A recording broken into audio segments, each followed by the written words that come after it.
tardes, mi nombre es Sandra María Díaz de León Cárdenas del grupo 0305 y esta es la presentación de mi entrega final, la interseccionalidad y multiculturalidad en la psicología.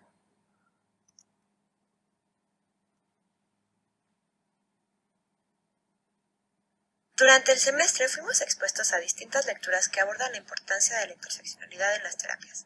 Con este trabajo se pretende analizar de una manera concisa y completa los alcances de la cultura en los pacientes, terapeutas, conflictos y relaciones de poder. De esta manera se pretende generar conciencia en los estudiantes y en los psicólogos acerca de la importancia de ser culturalmente competentes. Esto no solamente nos sirve para ofrecer mejores terapias a nuestros clientes, sino para ayudarlos a que el proceso sea mucho más eficiente.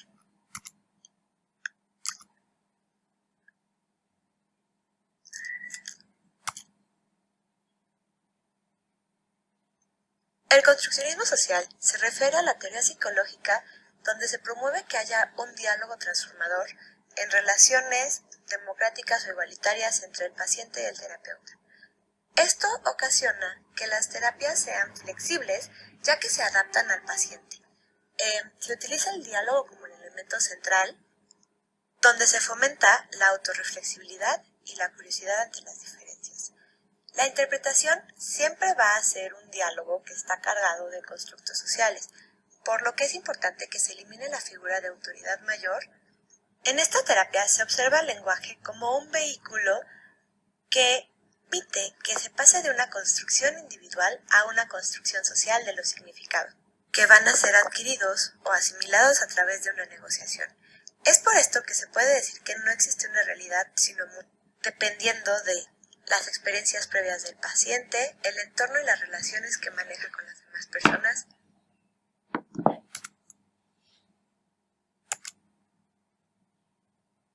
Estas dimensiones terapéuticas son 4. La primera se refiere al significado que cada persona tiene dentro de su cabeza, que es el significado que se va generando poco a poco a través del proceso lingüístico. Esto quiere decir que las palabras por sí mismas no significan nada, sino que lo que es importante es el fluir en el intercambio lingüístico. Es por esto que se cree que el diálogo es la base del conocimiento.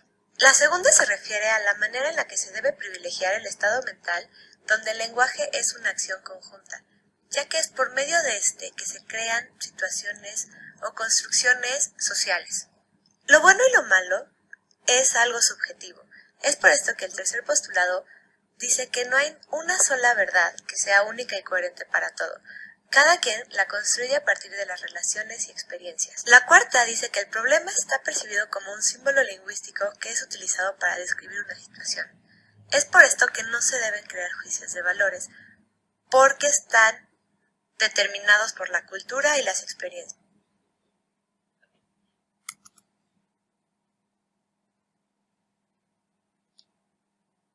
Esta cierta connotación cultural entre lo que se permite y lo que no se permite, o entre el bien y el mal, la cultura no debe atentar de ninguna manera contra la dignidad humana. Esto se debe cambiar con confrontaciones pacíficas de realidades, sin imponer ningún tipo de juicio de valor ni conductas que vengan de culturas opresoras.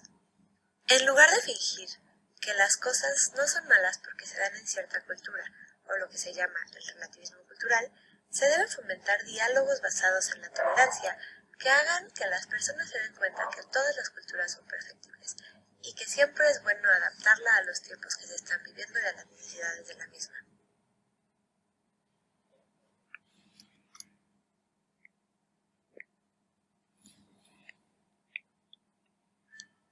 Al pensar en una cultura, siempre tenemos ciertos estereotipos que pueden ser positivos o negativos. Estos estereotipos usualmente generan cierto tipo de conductas discriminatorias o que beneficien a un grupo menor de personas. En terapia es importante reconocer estos estereotipos para disminuir las brechas entre clientes y terapeutas de distintas culturas y distintas razas.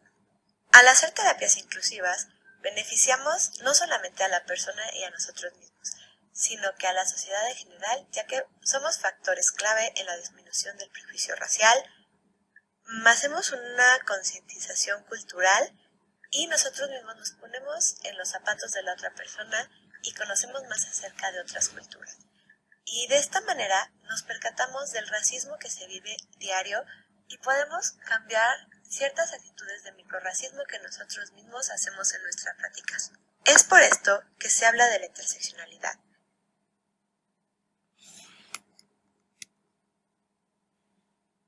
La interseccionalidad analiza la manera en que diferentes formas de dominio o de opresión interactúan entre sí. Existen sistemas de opresión distintos, pero todos están conectados de una manera u otra. Aquí se pueden observar distintas opresiones, como opresión de raza, de género, de clase, de orientación sexual o incluso de habilidades. Estas discriminaciones, aunque son independientes, refuerzan la idea de que todas las personas han enfrentado alguna clase de privilegio y de alguna u otra manera han fomentado que se siga oprimiendo a ciertas personas. Se debe hacer un análisis crítico por medio de la reflexión que permita que se desmantelen los distintos privilegios de clase, raza, creencias y demás. Gracias a la interseccionalidad se pueden explorar las distintas interconexiones personales y sociales que experimenta una persona sin culpabilidad, miedo o vergüenza, sino como una oportunidad de crecimiento personal. De esta manera se aprende acerca de los distintos privilegios, por ejemplo el privilegio blanco y el racismo, o el privilegio que tienen las clases más altas comparados con las clases más desfavorecidas económicamente hablando.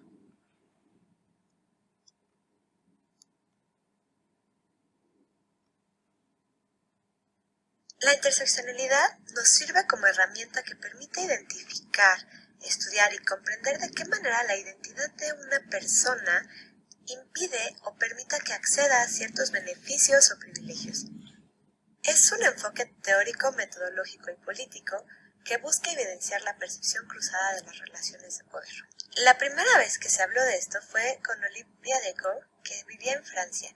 Menciona este concepto en su texto La Declaración de los Derechos de la Mujer, donde compara la dominación patriarcal con la dominación colonial. Sin embargo, es importante recordar que las desigualdades de género y raza no son universales.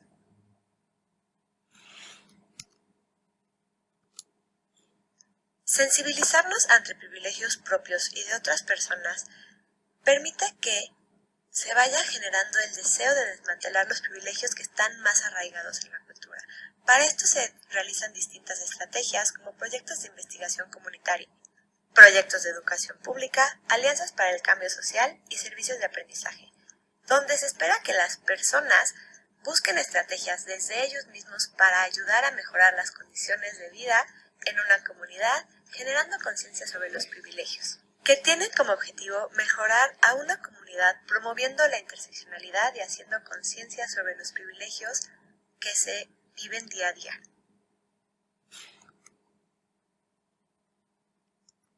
La multiculturalidad es un concepto sociológico que significa que existen diferentes culturas en un mismo espacio geográfico y social. Aunque estas culturas cohabitan e influyen un poco unas en otras, no suelen ser permeables a las demás. Se mantienen de cierta manera separadas, viviendo vidas paralelas. Desafortunadamente, dentro de una sociedad se hacen ciertas diferencias o jerarquizaciones entre las diferentes culturas, poniendo ciertos estereotipos en unas y en otras poniendo ciertos privilegios. La multiculturalidad nos motiva a crear ciertas comunidades donde todas las personas, aunque seamos distintas, podamos cohabitar de manera equitativa, borrando los privilegios y los estereotipos. Otra cosa que propone la multiculturalidad es que todas las culturas son perfectibles y se pueden perfeccionar adecuando ciertas cosas de otras culturas a la propia. De esta manera se buscan vías para que la gente se entienda e interactúe respetando las diferencias, haciendo que la diversidad no desaparezca, sino que se mantenga de una manera respetuosa, buena y deseable, considerando la diferencia incluso como un derecho.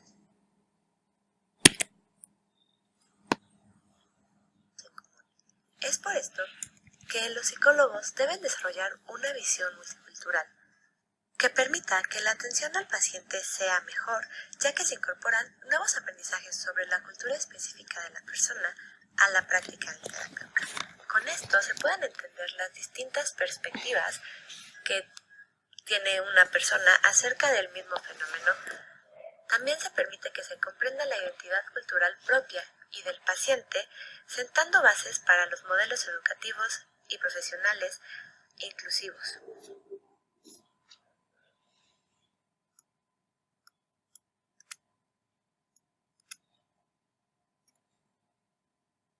El objetivo de estudiar esto es buscar que se rompan los privilegios y los ciclos de opresión que se van reproduciendo todos los días en la sociedad.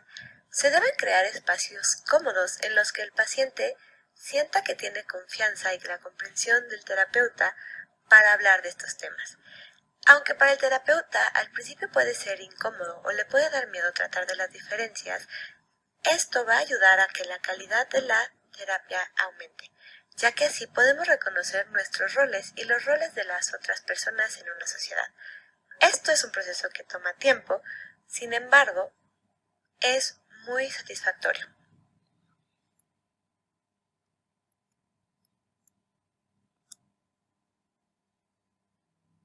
Pertenece un individuo. Dentro de las identidades culturales que debemos observar como psicólogos, se encuentran el entorno, la identidad personal, factores universales, la identidad de una cultura y los mismos aspectos de la cultura. Dentro de los factores culturales se refiere a cualquier grupo al que pertenece un individuo, incluyendo la edad, la clase social, la preferencia sexual, entre otros. Los factores de la identidad personal son todos aquellos elementos que están relacionados a la idiosincrasia de una cultura, la socialización y la educación. Dentro de los factores del entorno se encuentran todos los aspectos políticos, históricos y ambientales del lugar en el que vive una persona. Y los factores universales son aquellos que son comunes para cualquier ser humano. Estos factores son fluidos, dinámicos e interactivos. Influyen las conductas de los sujetos, la manera de ver la vida y el modo de afrontar los problemas.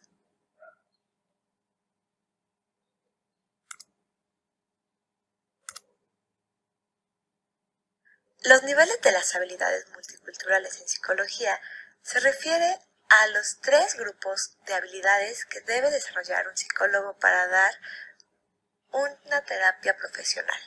El primer nivel habla del conocimiento que se tiene de la propia persona, las suposiciones, los valores, sesgos y cualquier estereotipo que se sepa que se tiene. Habla del conocimiento de las diferencias entre las identidades culturales propias de los grupos dominantes y de los grupos oprimidos. Habla de la conciencia del impacto cultural en la terapia. También habla de la manera en la que se pueden adaptar las técnicas a la cultura del paciente. El psicólogo debe observar el bagaje cultural, la contratransferencia y los estereotipos que tenga para desarrollar una tolerancia multicultural que le sirva tanto a él como al paciente. El nivel 2 habla del conocimiento que se tiene del entorno del paciente, conociendo su cultura, su visión, los rituales que tienen sobre la salud y la influencia que tiene la política sobre los grupos en desventaja. Al conocer todo esto, se llega al nivel 3, que es en el que se genera una alianza cultural, donde se establecen relaciones de confianza y respeto tomando en cuenta las identidades tanto de los terapeutas como de los pacientes, estableciendo en conjunto metas respetuosas de la identidad cultural, trabajando para que éstas respondan a las necesidades únicas del paciente.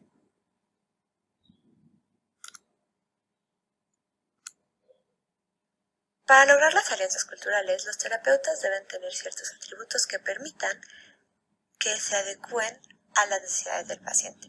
Es por esto que una de las principales habilidades es la adaptabilidad. Otra es la sensibilidad cultural y los estilos comunicativos, para que el paciente no crea que los terapeutas son agresivos o son condescendientes cuando hablan con ellos. Deben hacer intervenciones adecuadas a la cultura para que los pacientes se sientan tomados en cuenta y no tengan choques que los motiven a dejar la terapia, buscando siempre el bienestar de los individuos y la justicia social. Después de hablar tanto de la justicia social, me parece necesario definirla. Es un proceso holístico de autoconstrucción en el que se debe identificar al grupo opresor y al oprimido, restaurando el poder en el grupo oprimido y anulando los privilegios del segundo. Esto debe de ser interseccional, no se debe enfocar solamente en un grupo, sino en los múltiples grupos y el grado de opresión que llegan a vivir. Esto quiere decir que está basado en la interseccionalidad.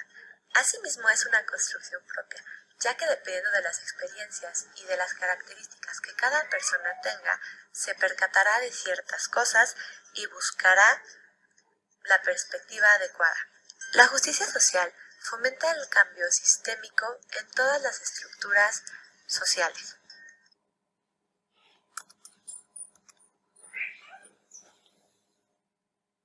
Desde hace mucho tiempo, las personas se han preocupado por rescatar la dignidad de todos los grupos.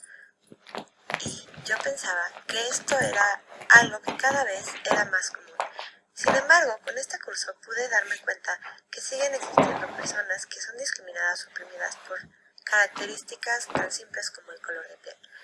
Con estos trabajos pude darme cuenta de la importancia que tiene un solo individuo como agente de cambio en la comunidad. Y como futura terapeuta, creo que es necesario que me quitara esa venda de los ojos para comprender más a fondo las diferencias y la manera en la que éstas nos afectan, en cómo pensamos, en cómo nos vestimos, por ejemplo, o en la manera en la que nos desenvolvemos con otras personas.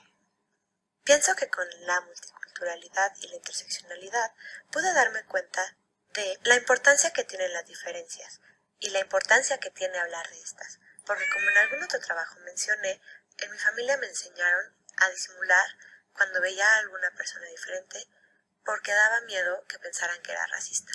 Gracias a estos trabajos puedo decir que las diferencias no son malas, sino lo que se hace a raíz de estas, como la discriminación o la xenofobia.